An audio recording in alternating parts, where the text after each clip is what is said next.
না, মিরাজকে আমরা দেইনি এটা বলতে চাচ্ছি না। মিরাজ এই দলে নেই, এই মুহূর্তে এই দলে নেই, কিন্তু এবং একটা বড় নাম এখন উচ্চারিত হয়নি। আমি শিওর আপনারা সে ব্যাপারে হয়তো নিশ্চয়ই প্রশ্ন করবেন। শান্ত বলতে 50 হয়নি, 40-এর আশেপাশে তার ম্যাচ।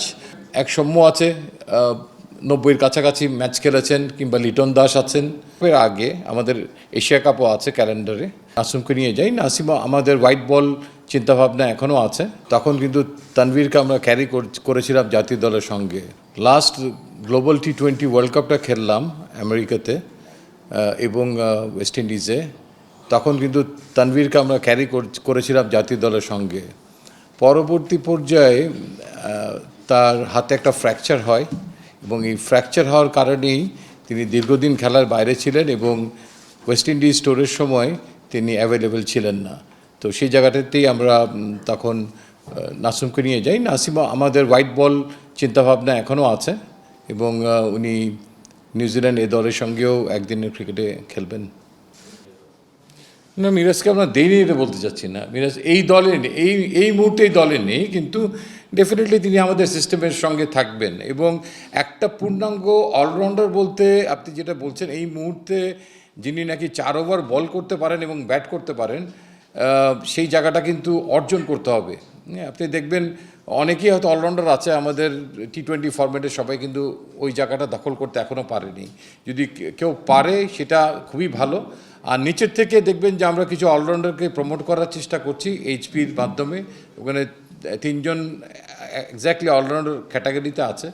তো সেখান থেকে দেখা যাক উপরে কেউ কমপ্লিমেন্ট করার মতো আসতে পারে কি না। সাইফুদ্দিন যদি ভালো হয়ে সুস্থ হয়ে আসতে পারে, he can be one of the candidate as well, Mehedi মিরাজের পাশাপাশি। এবং নিচের থেকেও কিছু 2-3 জন আছে, লেগ স্পিনার সহ ওয়াসিসের দিকে আছে, তোফায়েল আছে, দেন মাহফুজ রাব্বি আছে। সো এরকম আরও হয়তো জীবন ঠিক ওইভাবে ব্যাটে শাইন করছে না, বলে ভালো করছে। সো এরকম কিছু খেলোয়াড়কে তাদের ক্রিয়াশৈলীটাকে আরও উন্নত করা যায় কি না, সেগুলো নিয়ে আমরা এইচপির যে কোচিং প্যানেলটা আছে তাদের সঙ্গে স্পেশালি আলাপ আলোচনা চালিয়ে যাব। আমাদেরকে মেডিকেল ইউনিট থেকে যে সংবাদটা আমরা পেয়েছি, যে তারা তাসকিনকে পূর্ণাঙ্গভাবে তৈরি করার জন্য কিছু যে সময়টুকু দরকার, সেই সময়টুকু তারা যদি বিবেচনায় নেয়, তাহলে এই পাকিস্তান সিরিজে আসলে তাকে আমরা পূর্ণাঙ্গভাবে পেতে পারবো না। তো তার মানেই হচ্ছে যে শ্রীলঙ্কার সঙ্গে আমাদের যে একটা পূর্ণাঙ্গ সিরিজ আছে, টেস্ট ম্যাচ, ওয়ানডে এবং T20, সেখানে তিনি অ্যাভেলেবেল থাকবেন। If everything goes all right, তাহলে আমরা আশাই করতে পারি তাকে। সেরকম একটা সংবাদই আমরা পেয়েছি।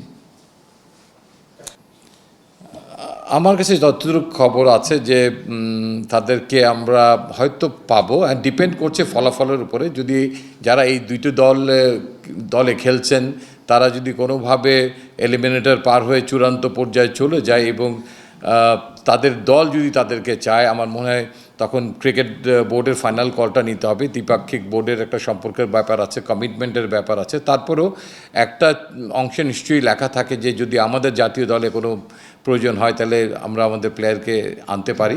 তবে সেটা বিচার বিবেচনা করে দেখার ব্যাপার যে ইউএইর সঙ্গে আমাদের সেটা কতটুকু আমরা ছাড় দিতে পারি। আর একটা ছোট্ট জিনিস আমি অ্যাড করতে চাই, আমাদের যেহেতু 7টা ম্যাচ, সেটাও একটা কারণ ছিল যে আমাদের বোলারদের সাধারণত কোনো না ছোটো বড় ইনজুরিতে পড়ে।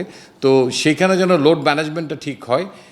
দুটো কারণ ছিল, নাইট রানার মানে কখন পাবো সেটা না জানাটা, এবং এই লোড ম্যানেজমেন্ট আরেকটা ইস্যু। অ্যান্ড থার্ডলি, এই বোলিং ইউনিটের মুখ্য ভাগ যেহেতু যাচ্ছে দলের সঙ্গে, তাহলে তারা এই পরবর্তীতে যে সিরিজটা আসতেছে তার জন্য কিন্তু পূর্ণাঙ্গভাবে ট্রেনার এবং বোলিং কোচের সঙ্গে থেকে তারা প্রস্তুতিটা নিতেও পারবে সেখানেও, যারা খেলবে না।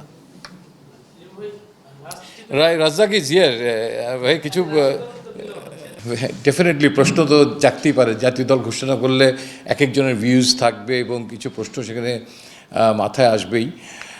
শান্ত আমাদের এক্স ক্যাপ্টেন ছিলেন। আপনি দেখেন টিমটার দিকে তাকিয়ে, you need some experience as well.